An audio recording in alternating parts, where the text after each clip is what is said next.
Akira Kurosawa's The Most Beautiful opens not with an image of beauty, but with a brutal command: attack and destroy the enemy.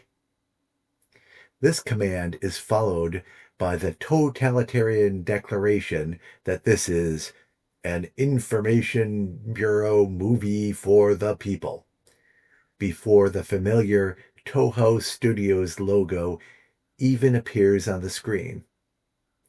This is the disorientating introduction to Kurosawa's 1944 wartime docudrama. While nominally a Toho project, The Most Beautiful was created under the unyielding grip of Japan's militarist government. By 1944, as resources dwindled and creative control tightened, it was one of only 46 films released in the country.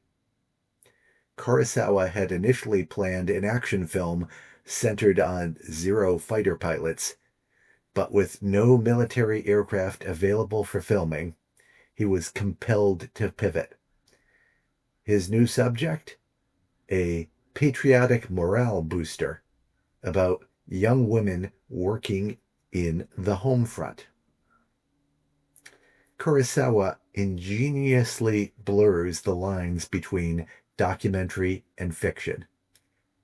In what might be described as a startlingly early anticipation of later method acting, the actresses lived in the factory where they film, ate in its mess hall, and referred to each other by their character names, immersing themselves entirely in their roles. The story centers on a group of women at an optics plant, producing lenses for weapons of war. When the government mandates a production increase, a staggering 100% for male workers, but only 50% for female counterparts, the women, driven by a fervent sense of duty, passionately petition to have their own quota further raised.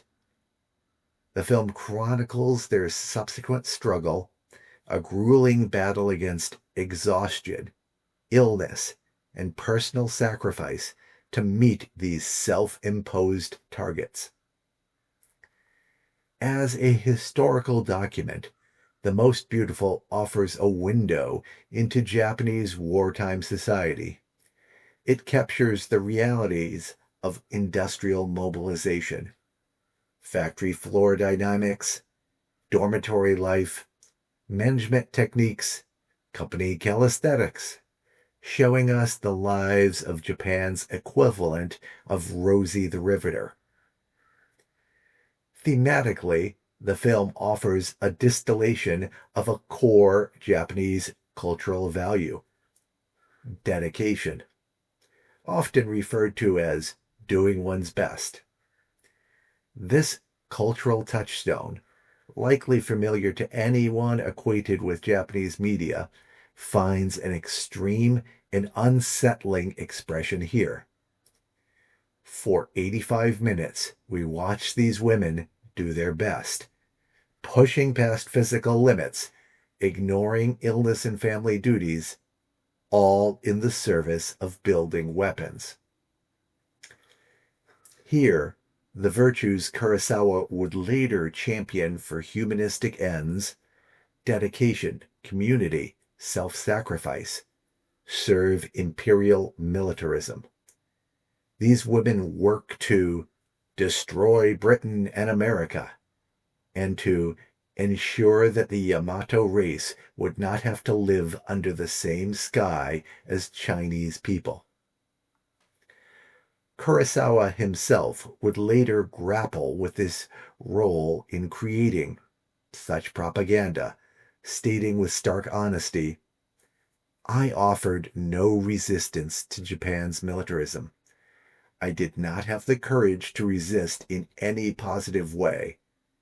I am ashamed of this, but I must be honest about it."